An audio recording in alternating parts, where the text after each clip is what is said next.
So the question is, on mental models and how do you pick stocks and how do I pick stocks and so on. So let me answer your question the following way. So let's say that you have a 80 IQ and you come to me and say, look, I'm not very smart, but I want to do the best I can in the market. So how should I go about, managing my portfolio? So I said, 80 IQ, we can work with an 80 IQ.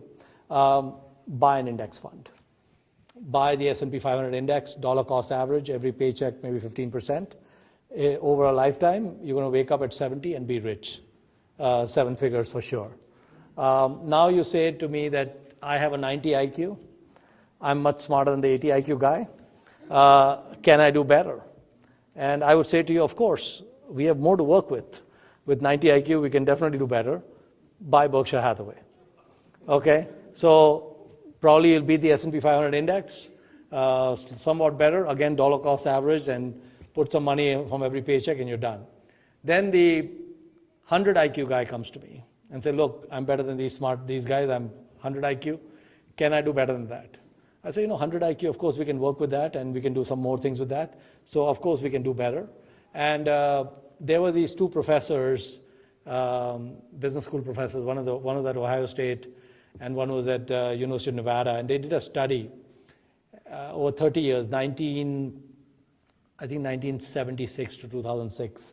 And they studied that if you bought a stock that Warren Buffett bought, and you bought it after it was publicly known that he had bought it, and you bought it on the last day of the month that it was publicly known that he had bought it, and you found the worst broker on the planet who charged you the highest price on the last day of the month to give you that stock, and you bought it at that high price on the last day, and you sold it when Buffett started to sell, again publicly known, again on the last day of the month, found the worst broker, sold it at the lowest price on the last day of the month, you beat the S&P over 30 years by 11.5% a year. Okay? You did 21.5% annualized if you followed that approach. Okay? Now, if you are beating the S&P 500 by 3 percentage points a year, you're like 1 in 200. As you get to 5 percentage points, 7 percentage points, 10 percentage points outperformance, it's 1 in thousands. So that is incredible performance for having to work 15 minutes a month. Because whole month you can be in Goa or Aspen or wherever enjoying life. Then last day of the month you come back and say, Google, did Buffett do anything this month? Any disclosure, anything happen? Google will tell you if anything happened. Then you say, oh, he bought IBM. Okay, worst broker, give me the high price today for IBM. Okay, and then go back to your skiing activities, what else you're doing, till the next month. Okay, so now let's say someone has 110 IQ and says to me, look, I'm better than these other guys, I'm 110 IQ, can I do better than that? And, it's not easy to do better than, 11.5% a year. But then I would say, do something like what I do, which is be a shameless cloner. So, there are two ways you can do bowling if you go to a bowling alley, right? One is you can bowl with bumpers, and the other is you can bowl without bumpers, right? You can put the thing so you have no gutter balls, or you can have gutter balls all the time. So if I told you that what matters is the score at the end, not whether you use bumpers or not, would you prefer to bowl with bumpers or without bumpers? With bumpers? Is it more fun to bowl with bumpers? Yes! The score is going to be higher. I love bowling with bumpers. So if you're one of the I don't want to bowl with bumpers guy, then you're also the kind of guy who probably doesn't want to clone. Okay? So bowling with bumpers is fantastic. Always bowl with bumpers. Turn those bumpers on. Okay? So anyway, so when you bowl with bumpers, which is what I'm doing, if you look at Pabrai Fund's portfolio, almost the entire portfolio is stock picks by some other great investor. I have no original ideas.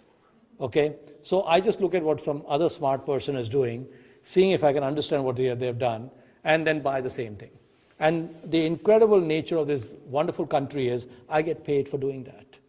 Okay, and I get paid really well to do that. But don't tell my investors. Okay, they think I'm actually working hard. Are we recording this? So basically, bowl with bumpers. So I would say that, you can go pretty far along as an investor just by doing mindless clothing. In fact, someone just set up an ETF, right? Someone set up an ETF for the first time, which is a cloning ETF. All this time I was talking that there's no fund that does cloning. Some ETF, I don't know what it's called. Have you looked at it? Yeah, so there's a cloning ETF.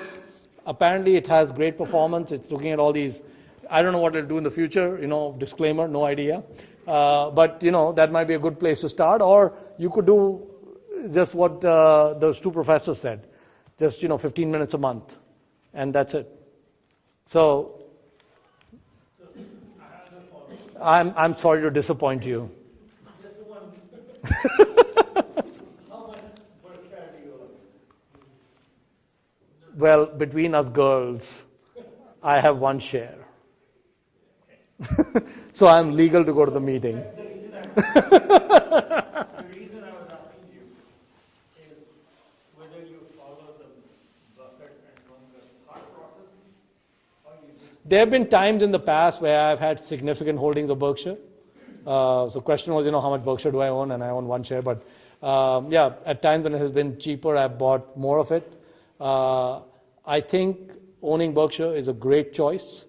And, simple choice. You have no, taxes to be paid or any of that till you sell. It's great.